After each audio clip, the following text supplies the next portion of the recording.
This is the decision of the court.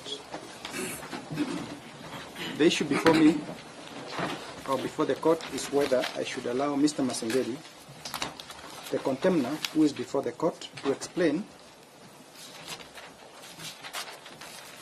why he deliberately disobeyed the orders of summons by the court, which led to his conviction and sentence.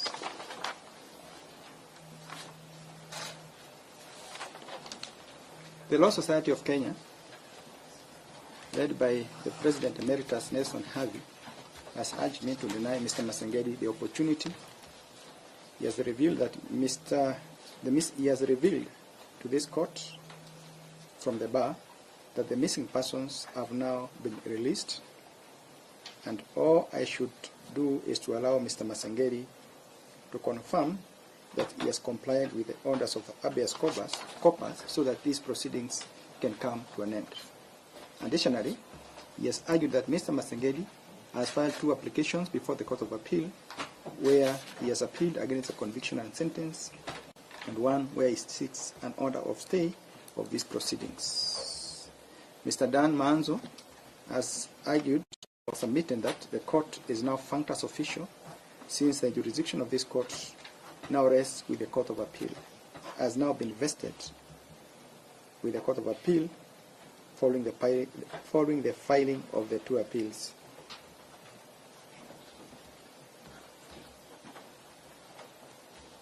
This position has been strongly opposed by counsels for the first respondent, Mr. Miller and Mr. Ogola, who have argued that the court gave a coercive order which end compliance requirements. Further, the proceedings before the Court of Appeal are intended to deal with the conviction aspect and not the sentence. In making a decision on the issue before me, I must make reference to the sentence of the order I made on the 13th of September 2024. In sentencing for contempt, there are normally 2 ways of punishing a contemner.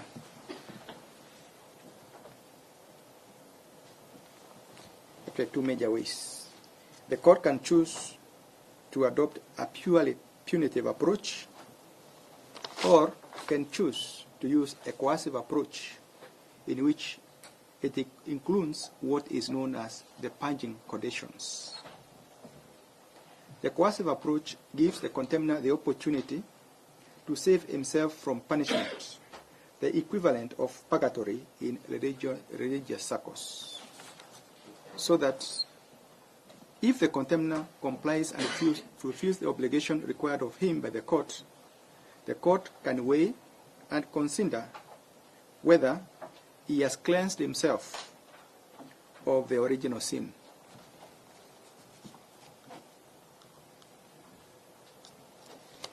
In my ruling on the 13th of September 2024, I had this in mind when I included condition number 4, which stated as follows: the court nevertheless considers it desirable to impose a coercive order as opposed to the punitive order.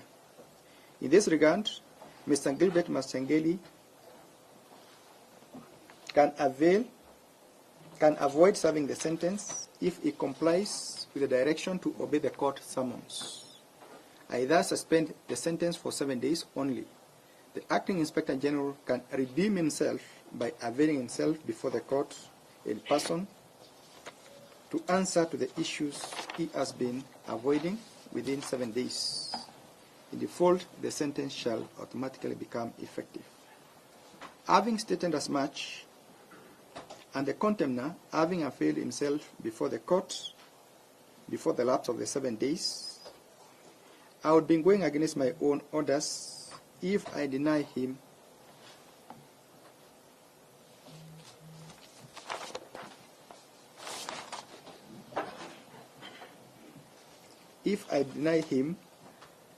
audience as urged by the LSK. This is a court of justice and must act fairly at all times towards those that appear before it. Mr. Masengeli is entitled to be heard by virtue of this court order. The Court of Appeal has not taken away the jurisdiction of this court, for it has not issued any order barring this court from hearing Mr. Masengeli. This court is not functus official either, as the sentence was not purely punitive, but coercive, laced with purge conditions that the court reserved to consider before the sentence becomes effective. I will thus allow Mr. Masengeli to take to the stand and redeem himself. Most obliged.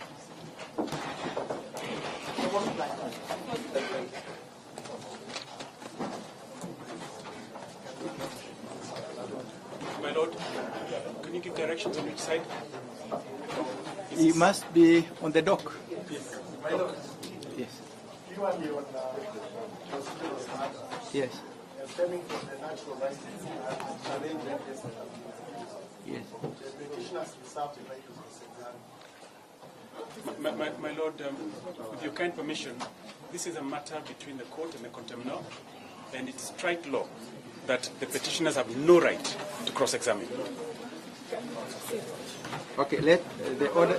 Sorry, that cannot be the premise. Because if it's just a minute, I have a right to that question. If he insists that we ought not to be here, Yes. we may as well walk out and Okay, go. okay. Let me do this, Mr. Havi. Kindly listen. Let him explain. Immediately he has done that, I will seek. I'll seek what submissions from you on whatever issue you want. Then I will do on it. But for now, let's just follow the order. Let's hear him. My colleague has actually made a Yes. request in advance. Yes. It is taking oath from the Bible. We will reserve our right to cross-examine. You will reserve the right to cross-examine, but let's first hear him. Then we can see whether it is necessary for you to cross-examine. Because you see, why do you make the decision to cross-examine before you have even heard what he says? Precisely, my lord. Now, a prudent lawyer No, must, just of wait. necessity, Just wait. say to the court what he intends to do. Yeah, just wait until he does it, then we will consider. My Lord, may I seek your leave? Yes, May I seek your leave to leave the court? very well. Mr. Mutinda and Mr. Bitter It's okay. will appear. Thank you so much. Okay, Annette, swear the witness. Swear here.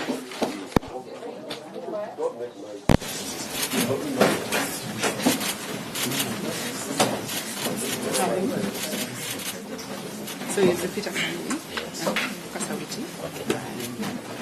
I swear by the name of the Almighty God.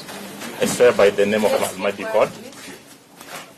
I swear by the name of the Almighty God I swear by the name of Almighty God that the evidence I shall give that the evidence I shall give touching the matter in question touching the matter in question shall be the truth, shall be the truth, the whole truth, the whole truth, and nothing but the truth. and nothing but the truth. So help me God. So help me God.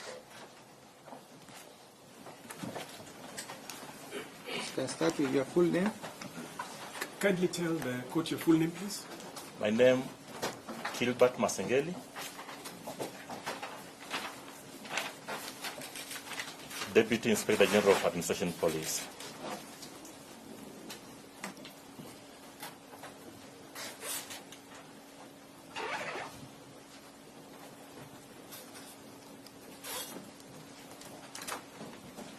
Can you tell the court the specific roles or role that you have been serving within the Inspectorate of Police? My Lord, some of my duties and responsibilities is border security, ensuring that our borders are safe from incursion within and without for the safety of the Kenyan, my Lord. Now,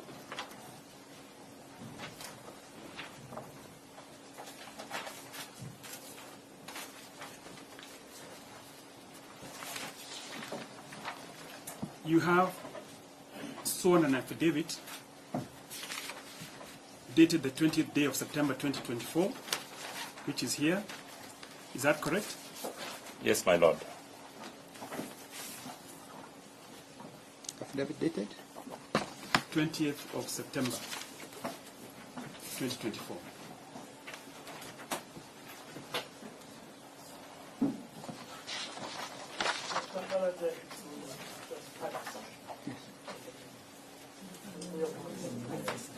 You've not been served with this affidavit? It's been forwarded to Rebecca's phone.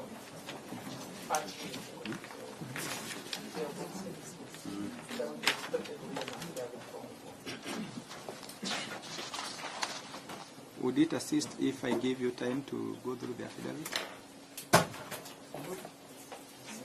Because I can adjourn briefly so that you go through it, if that is what you want.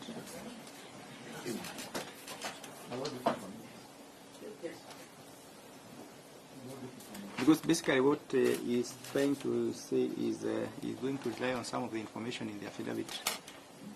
Is it possible for me to allow you to go through that affidavit?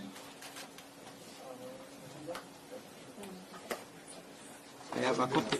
I have a copy here, but I would, if you don't mind, I could ask my court assistant to have it photocopied by the court.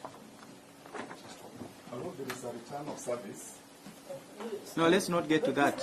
We just want to do things in the right way. Yeah. Yeah, I just wanted them to get it. Mr. Nelson Havi, I want us to agree. Can I adjourn for 20 minutes so that you can, maybe 20 or 30 minutes if you wish? I think 20, even 15 would be good. Very well. So in yeah.